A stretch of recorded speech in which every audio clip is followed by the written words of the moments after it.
ಈಗ ರಕ್ತಹೀನತೆ ಗರ್ಭಿಣಿ ಆದ್ಮೇಲೂ ಶುರುವಾಗ್ಬೋದು, ಅಥವಾ ಗರ್ಭಿಣಿ ಆಗಕ್ ಮುಂಚೆಯಿಂದಾನೇ ಅವ್ರಿಗೆ ಅನಿಮಿಯಾ ಇದ್ದು ವಿಚ್ ಕ್ಯಾನ್ ಕಂಟಿನ್ಯೂ ಪ್ರೆಗ್ನೆನ್ಸಿನಲ್ಲಿ ಆಗುವಾಗ್ಬೋದು.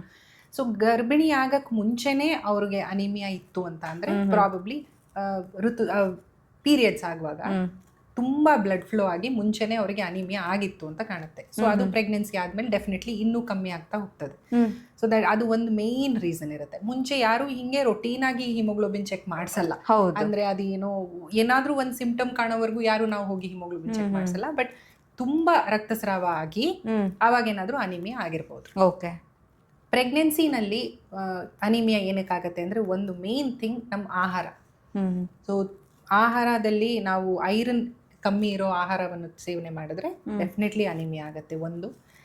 ಇನ್ನೊಂದು, ನಾವು ತುಂಬ ಜನ ಪ್ರೆಗ್ನೆನ್ಸಿ ಆದಮೇಲೆ ಸಪ್ಲಿಮೆಂಟ್ಸ್ ತಗೊಳ್ಳಲ್ಲ. ನಾವು ಎಲ್ಲ ಪ್ರೆಗ್ನೆಂಟ್ ಲೇಡೀಸ್ಗೂ ಐರನ್ ಮತ್ತು ಕ್ಯಾಲ್ಶಿಯಂ ಸಪ್ಲಿಮೆಂಟ್ಸ್ ಕೊಡ್ತೀವಿ.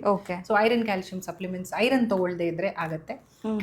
ಪ್ಲಸ್ ಪ್ರೆಗ್ನೆನ್ಸಿ ಕಾಂಪ್ಲಿಕೇಶನ್ಸಲ್ಲಿ ಏನಾದರೂ ಆದರೆ ಆವಾಗ ಅನಿಮಿಯಾ ಕಾಣಿಸ್ಕೊಳ್ಳುತ್ತೆ.